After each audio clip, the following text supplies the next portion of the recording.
Dear student, today I am going to explain the chapter A Letter to God, class 10th English. This is the first chapter. I am going to explain in Hindi. This chapter is written by G. Alphonse. यहाँ पे बता रहा है कि Lencho एक किसान था जो एक भगवान को पत्र लिखता है जब उसकी फसल बर्बाद हो जाती है। वो भगवान से 100 पैसे मांगता है। क्या ये पत्र लेंचो का भगवान को पहुंचता है? क्या गॉड उसको पैसे भेजते हैं? All this we will read in this story.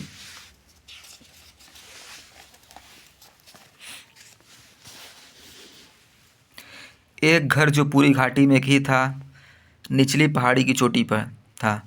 एक पहाड़ी पर एकमात्र घर था जो लेंचो का घर था। उस पर से व्यक्ति नदी और पके हुए अनाज को खेतों को देख सकता था।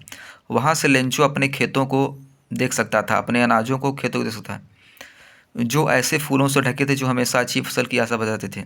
उसकी आशा थी कि मेरी फसल अच्छी होगी। ज़मीन का ज़रूरत थी तो तेज़ वर्षा या कम से कम धीमी वर्षा। उस समय उसले फसलों को कुछ पानी की आवश्यकता थी या तेज़ वर्षा की आवश्यकता थी। पूरी सुबह लेंचो, जो भली भांति अपने खेतों को जानता था, ने सिवाय उत्तर पूर्व आकाश की ओर देखने के और कुछ नहीं था। उस समय लेंचो की फसलों की पानी की आवश्यकता थी, इसलिए वो आसमान को देखता कि बारिश, काश बारिश हो जाए, जो उसको फसलों की सख्त आवश्यकता थी, बारिश।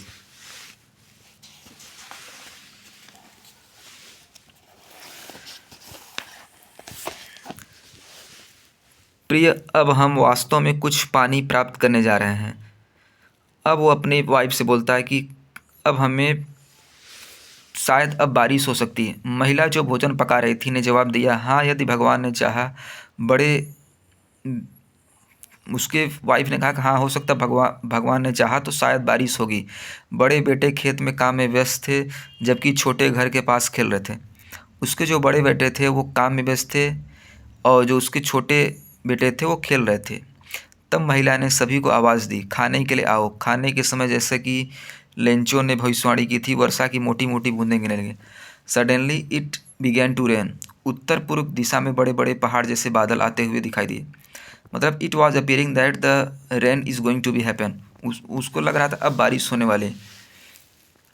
हवा ताजगी भरी सुहानी थी। लेंचो बाहर गया, इसका कारण वर्षा के सुख को अपने शरीर पर अनुभव करना था। अब वो वापस आया तो आश्चर्य से बोला, ये आसमान से गिर रही वर्षा की बूंदें नहीं, ये नए सिक्के हैं। बड़ी बूंदें 10 सेंट के सिक्के हैं और छोटी बूंदें 5 सेंट। जब अचानक बारिश होने लगे तो लेंचो खुश हुआ। वो सोचा कि अब हमारी फसलें अच्छी होंगी, अब उनको बेचकर हम अपने जीविका को अच्छे से चलाएंगे।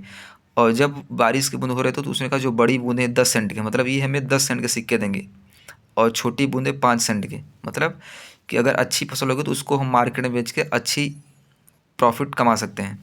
That we can earn a good profit when we sell this grains to the market.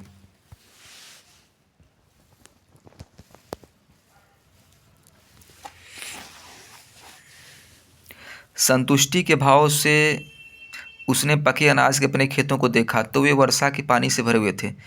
जब वो खेतों को देखता, वेन ही सा the field the it was filled with water.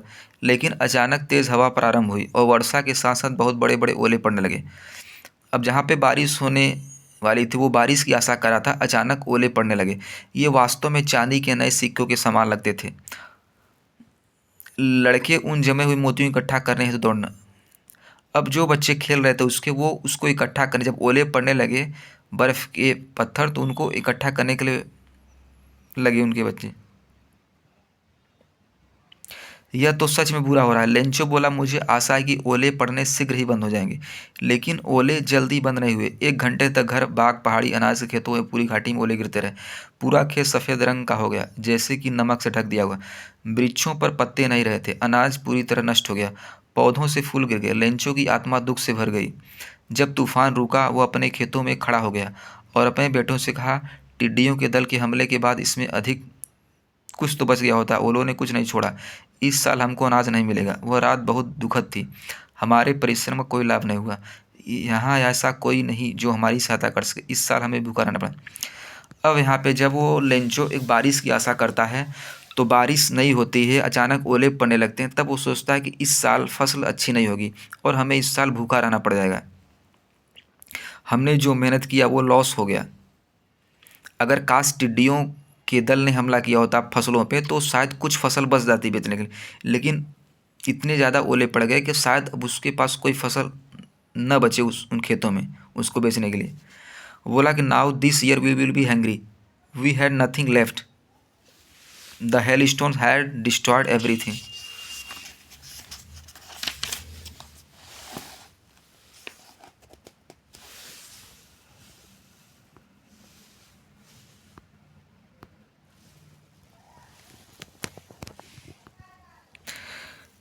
लेकिन उन सभी के हृदय में जो घाटी के बीच उस एकल मकान में रहते थे, उनकी केवल एक ही आशा थी, ईश्वर से बात था। अब जब लेंचो की फसल बर्बाद होती तो उसकी एक ही आशा थी भगवान में, क्योंकि वो भगवान में अटूट विश्वास रखता था। When his crafts failed he had only one hope, to hope for God. He has a strong faith in God. अब उसकी वाइफ कहती है कि याद रखो भूख से कोई नहीं मरता, no one will die of hunger. पूरी रात लेंजो एक आशा के बारे में सोचता रहा, ईश्वर साथ था, क्योंकि वो ईश्वर में अटूट विश्वास रखता था, इसलिए उसको कहा कि गॉड ही हैं जो मदद करते हैं। It is only God that can help us, otherwise we will be hungry whole year. जिसकी आंखें, जैसा उसे बताया गया था, सभी कुछ देखती हैं, यहाँ तक कि अंतरात्मा को भी। लेंचो आदमी होते हुए भी एक बैल था जो खेतों में महसूस करता था। वो he was very hard working, he always works in the field. लेकिन फिर भी वो लिखना जानता था, लेकिन he knows how to write a letter. अगले इतवार को वह एक चिट्ठी लिखेगा जिसे वह खुद शहर ले जाकर बॉक्स में डालेगा। यह ईश्वर के नाम एक पत्र से कम नहीं था। The Lencho had decided to write a letter to God that he will write his story about crafts failing to God, that the God will help us। वह आशा करता है कि वह अब भगवान को पत्र लिखेगा, केवल भगवान ही है जो उसकी सहायता करते हैं। भगवान, उसने लिखा, यदि आपने मेरी मदद नहीं की तो मैं और मेरा परिवार भूखा मर जाएगा। मुझे अपने खेत में पुनः बीज बोने के लिए एवं अगली फसल के आने तक काम चलाने के लिए 100 चाहिए, क्योंकि ओलों के तूफान ने सब कुछ बर्बाद। अब यहाँ पे वो लेंचो भगवान को पत्र लिखता है कि अगर आपने मदद नहीं किया तो मेरा परिवार भूखा मर जाएगा और मुझे 100 पैसों की आवश्यकता है अगले बार फसलों को बोने के लिए तथा उतने समय के लिए घर को चलाने के लिए। उसने लिफाफे में भगवान के का नाम लिखा, उनके नाम पे पत्र को वो पोस्ट ऑफिस में जाके डाल देता है। अब एक कर्मचारी जब उस पत्र को लेकर हंसता हुआ जब वो जाता है पोस्ट ऑफिस अधिकारी के पास, बोलता है कि एक व्यक्ति ने आया है जो भगवान के नाम पे पत्र लिखा है। तो वो भी जो डाकपाल होता, अधिकारी होता है पोस्ट ऑफिस का, वो अचंभित हो जाता है कि कैसे कोई भगवान को पत्र लिख सकता है, काश मुझ में भी ऐसा विश्वास होता।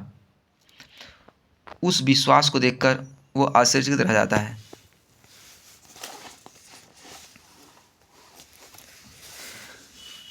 लेखक का भगवान में विश्वास न डिगाने हेतु डाकपाल के मन में एक भाव आया। उसने जब इस पत्र को देखा, वो सोचा कि he has the strong faith in God. लेकिन जब उसने उसे खोला तो यह साफ था कि उसका उत्तर देना तो सद्भाव कागज एवं साख के अतिरिक्त कुछ और भी हो सकता है, लेकिन अपने पस्तर पर डाला था। उसने अपने कर्मचारियों से धन इकट्ठा किया। ही collected money from his employees. अब वो जो डाकपाल रहता है, जो पोस्ट ऑफिस ऑफिसर रहता है, वो अपने सभी मित्रों से पैसे इकट्ठा करता है और लेंचो को देना चाहता है ताकि उसका जो अटूट विश्वास है भगवान में बना रहे। उसके लिए 100 पैसे जुटाना असंभव था, लेकिन पोस्ट ऑफिस एम्प्लॉयज़ के लिए 100 पैसे जुटाना असंभव था। It was impossible for them to collect 100 पैसे। So what they had, they gave this money to Lencho in envelope. इसलिए वह उस किसान को आधे से कुछ ही अधिक ही धन भेज सका। उसने धन को लिफाफे में रखा और एक चिट्ठी हस्ताक्षर के रूप में भगवान शब्द लिखकर लिफाफे को बंद कर दिया एवं उस पर लेंचो का पता लिखकर डाक दर भेजा। अब वो जो पोस्ट ऑफिस ऑफिसर रहता है और जो पोस्ट ऑफिस के एम्प्लॉय रहते हैं, उनको आधे से कुछ अधिक पैसे देकर वो लिफाफे में भेज देते हैं लेंचो को।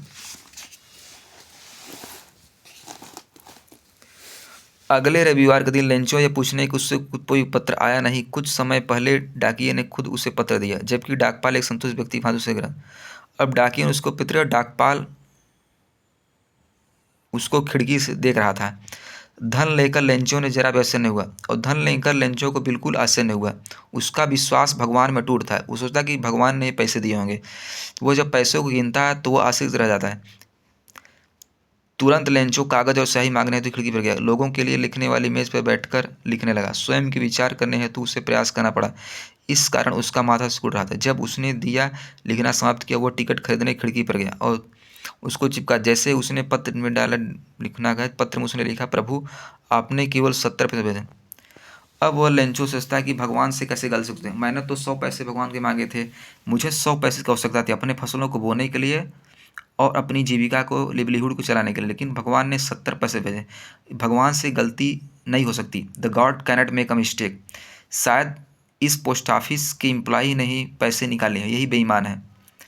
परंतु इस बार आप डाक से न भेजें। अब वह अपन फिर अगेन भगवान को पत्र लिखता है। अब बोलता है, शेष धन शीघ्र भेजें, मुझे सख्त ज़रूरत है, परंतु इस बार आप डाक से न भेजें, ये डाकघर के लोग बेईमान हैं।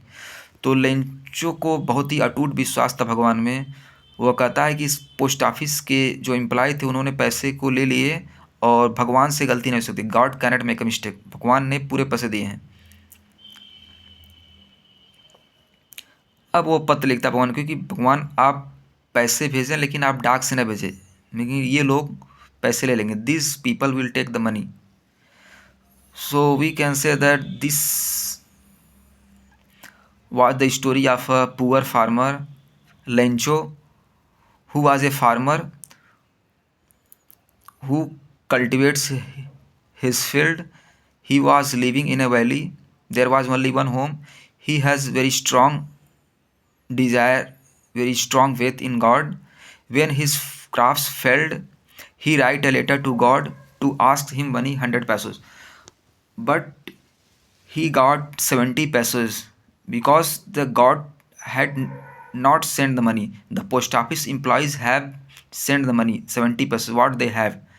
When Lencho sees the 70 pesos in the envelope of a letter, he is surprised that God cannot make a mistake. He again write a letter to God to ask him the rest of the money to sow his field and his to sow his fields and to run his family.